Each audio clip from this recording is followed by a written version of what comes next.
தேவனுடைய குமாரத்திகளாகிய எங்கள் சகோதரிகளே, நீங்கள் ஆசீர்வதிக்கப்பட்டவர்கள். நீங்கள் பெரிய காரியங்களை செய்வீர்கள். நீங்கள் மென்மேலும் பலப்படுவீர்கள். வாழ்த்துறான். என் சகோதரியே, நீ கோடா கோடியாய். எத்தனை பேர் புரியுதுன்றீங்க?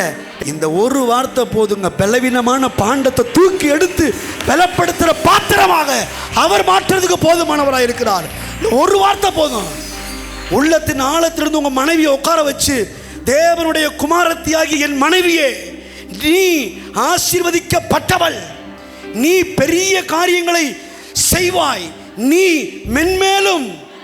நான் சொல்றேன், அப்படி சொல்லும் போது அந்த பலவீனமான பாண்டவன்னு சொல்றாங்களே பெண்கள், புது பலனை அடைவார்கள்.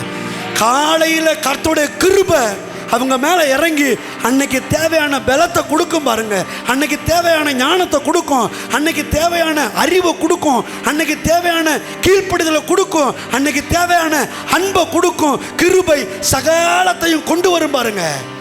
உள்ளத்தின் ஆழத்திலிருந்து எந்த புருஷன் ஒருவன் தன் மனைவியை பார்த்து ஆசீர்வதிக்கிறானோ அந்த மனைவி ஆசீர்வதிக்கப்பட்டவளாக இருப்பாள். அந்த குடும்பம் மிகப்பெரிய ஆசீர்வதிக்கப்பட்ட குடும்பமாக இருக்கும். நீதிமொழிகள் 31 இது வரைக்கும் வாசிச்சிடாதவங்க வீட்டில் போய் வாசித்து பாருங்கள். உங்கள் பொண்டாட்டி யாருன்னு அங்கே தெரியும்.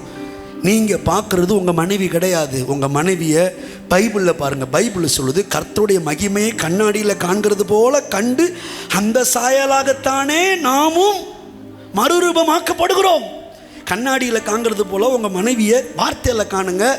அந்த வார்த்தையை பார்க்க பார்க்க பார்க்க பார்க்க அப்படியே நம்ம வாழ்க்கை மறுரூபமாகும் பாருங்க. இது வரைக்கும் இருந்த மாதிரி இனி மனைவி இருக்க மாட்டாங்க, புது விதத்தில் மாற ஆரம்பிச்சிருவாங்க.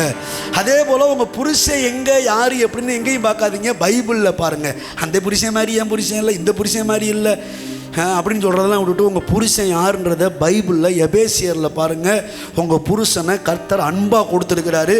அந்த அன்பின் தெய்வம் சொல்லி இருக்கிற வார்த்தைகளை உங்கள் புருஷன் மேலே மனைவி கூறும்போது எப்படிப்பட்ட புருஷனையும் தன்னுடைய நல்ல நடக்கையினாலே அவனை ஆதாயப்படுத்தி, கையை தட்டுங்க. ஓ எப்படிப்பா உமக்கு நன்றி சொல்லுவேன், சொல்ல வார்த்தையே இல்லை.